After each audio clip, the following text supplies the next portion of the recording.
I'm going to tell you about the day I almost lost everything. Not because of bad luck, not because of a fire or a flood, but because I opened my mouth to the wrong person. Every morning now, at 106 years old, I unlock this little shoe shop before sunrise. The same rusty key, the same stiff door that groans like old bones. Dust floating through the light. A cold cup of coffee sitting beside the register. Tick, tick, tick. That clock on the wall still works harder than I do. My hands shake when I turn the lights on these days. Funny thing is, when I was young, I thought the most dangerous thing in life was poverty. I thought losing money would destroy a man. But no, it was words. See, there are sentences that take less than 10 seconds to say and 10 years to survive afterward. It was 1967. I was 3 weeks away from buying the building my shoe shop sat in. 15 years saving money. 15 years fixing soles, polishing leather, standing on tired knees while other men went home early. And I made one stupid mistake. I told Vincent Mel. That guy used to come in once a month for a shoe shine. Sat right over there by the window. We drank coffee together sometimes. Talked baseball. Talked weather. Talked about Brooklyn changing. I thought he was my friend. 2 days later, he offered more money for the building behind my back. And just like that, the man who stole my future became my landlord for the next 8 years. That's the part people never understand when they're young. The people who damage your life the most usually do it with information you handed them yourself. Now I sit here watching younger people tell the whole world everything. Their money, their plans, their marriages, their pain. The internet turned loneliness into confession. Everybody talking. Nobody protecting anything anymore. But 106 years on this earth taught me something very few people learn early enough. Some things are only safe while they remain unspoken. The first thing you should never tell anyone is how much money you have. And I know that sounds old-fashioned now. Maybe it is. But I've lived long enough to watch money change people in ways loneliness never could. I had a friend once, Thomas Whitfield, worked down at the shipyard back in the early 70s. Kvietman, honest, the kind who still mailed birthday cards and polished his shoes every Sunday morning before church. One winter, his aunt passed away and left him $30,000. Back then, that kind of money could change a man's whole life. Thomas made one mistake. He told people, not the whole town, just a few neighbors, a couple men from church, some family. That's all it took. Suddenly his phone never stopped ringing. One cousin needed money to open a garage. His nephew needed help paying tuition. Somebody's wife had hospital bills piling up on the kitchen table. Everybody had a reason. Everybody had a sad story. And Thomas, well, he was too kind to say no. That's the thing people don't tell you about money. Human beings remember you very quickly when they think you have something they need. At first, Thomas thought people suddenly loved him more. But no, they loved access. They loved possibility. And once the money started running out, so did the warmth in their voices. By the end of that year, most of the inheritance was gone. But honestly, he lost something worse before he ever lost the money. He lost peace.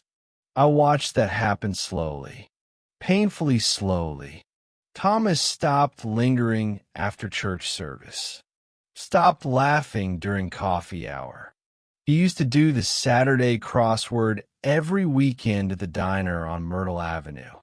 Always cheated a little too. Claimed it helped keep the brain young. After a while, he stopped coming.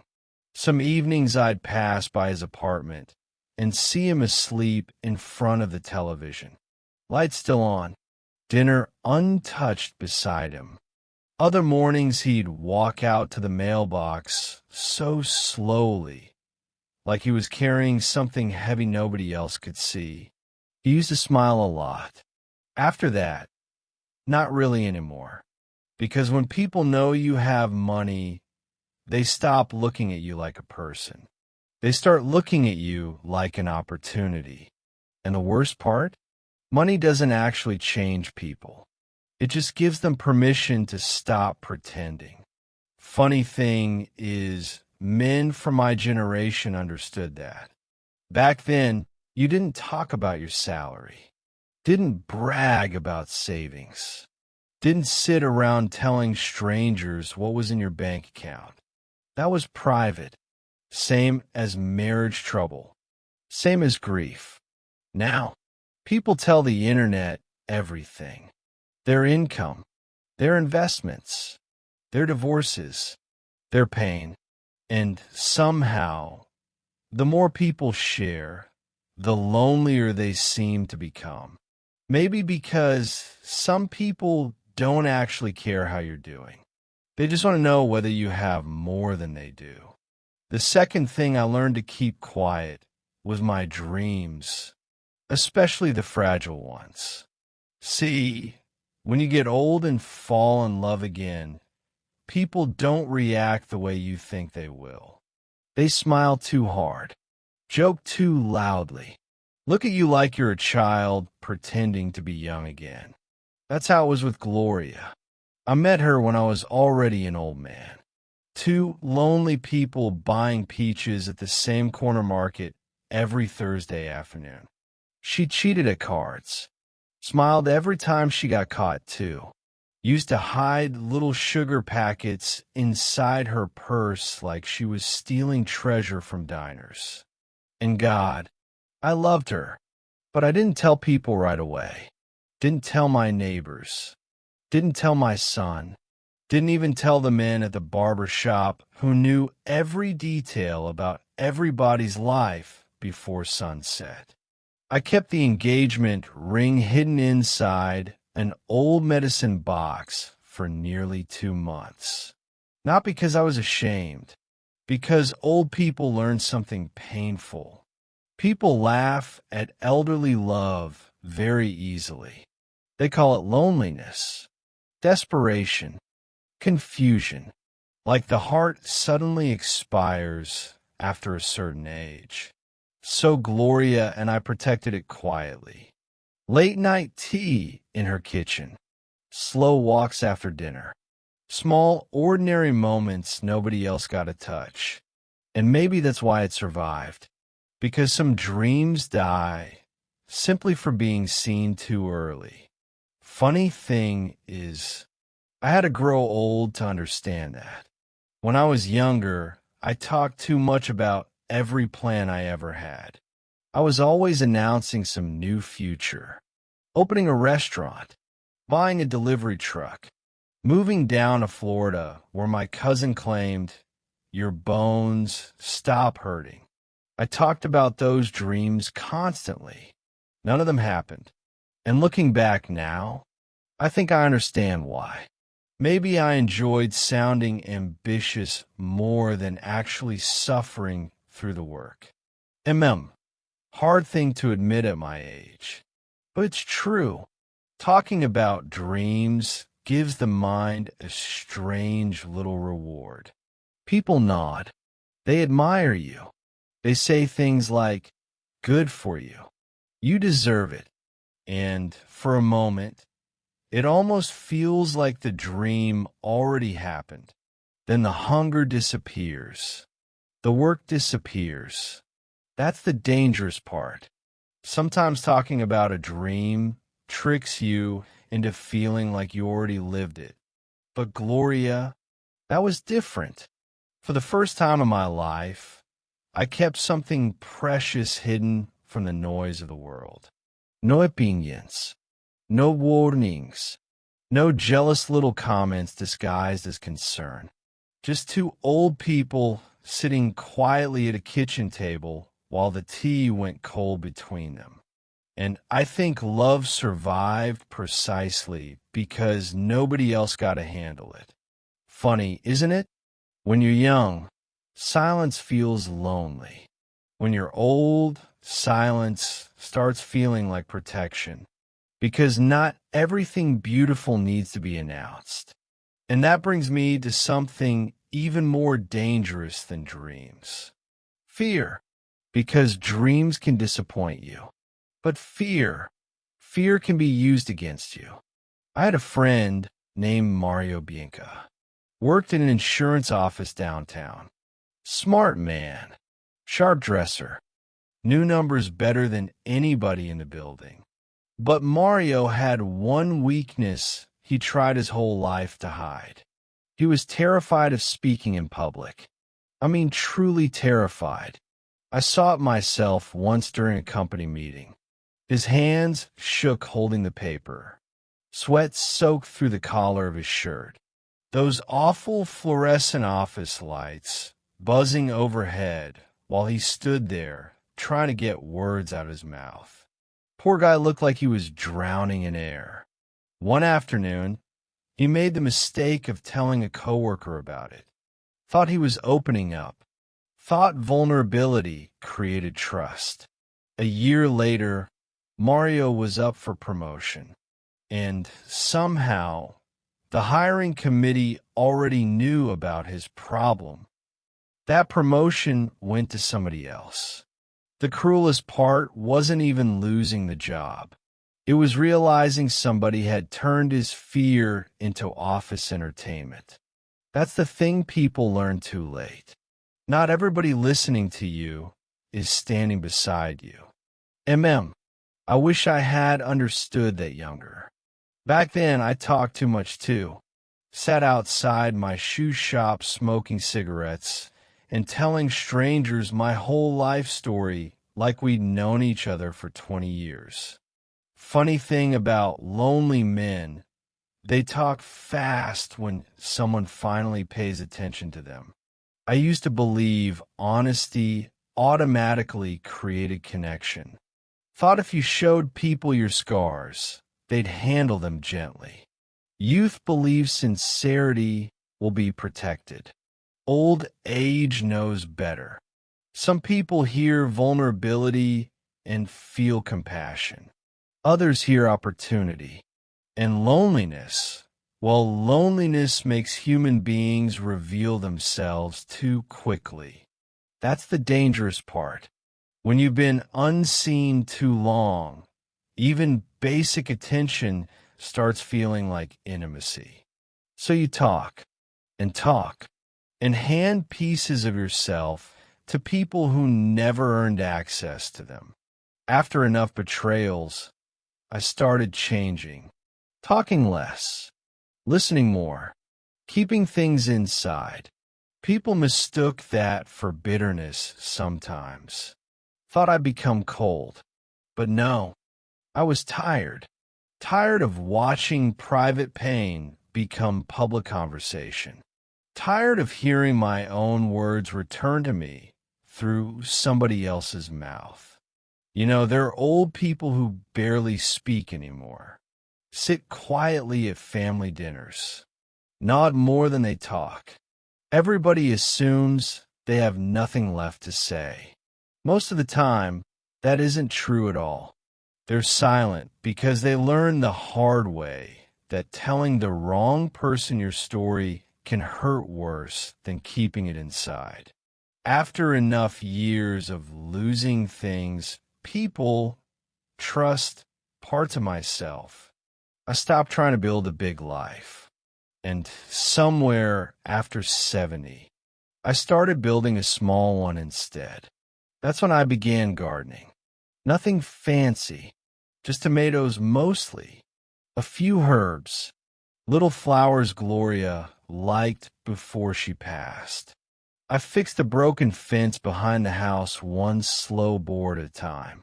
Started leaving bird seed out on the porch every morning for these tiny brown birds that yelled louder than creatures that small should be able to yell. Funny little things. Some evenings I'd stand there watering the yard with the garden hose while the sun went down behind the neighboring rooftops, water dripping slowly into the dirt, my back hurting every time I bent down too fast. Sometimes I'd forget to water the plants for 3 days straight and apologize to them like they were old friends. That's another strange thing about aging. You start returning to smaller things, quieter things, because real peace usually looks unbearably boring to young people. And honestly, maybe that's why young people miss it. Around that same time, I started finding old pieces of myself again. Started listening to jazz records I hadn't touched since the 70s. Fixed broken watches at the kitchen table just to keep my hands busy. Walked slowly to the mailbox every morning, even when I already knew there'd probably be nothing inside except advertisements and hospital paperwork.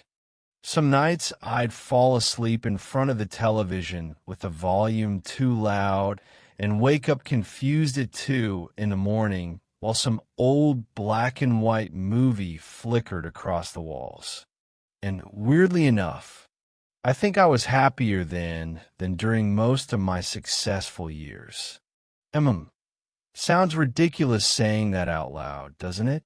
I spent my entire life trying to become somebody important, somebody respected, somebody impressive. In the end, I just wanted to become myself again. That's the trap most people never escape.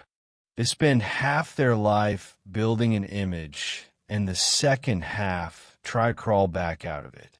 Then one night, after years of silence, the phone rang. I almost didn't answer, just sat there staring at it while the television played to an empty room. Microwave clock blinking because I still hadn't figured out how to set the damn thing properly. The phone rang 4 times, then stopped, then rang again. I remember looking at it for nearly 20 minutes before finally picking it up. It was my son, first time we'd spoken in years. And the strange thing is when the moment finally came, neither of us knew what to say.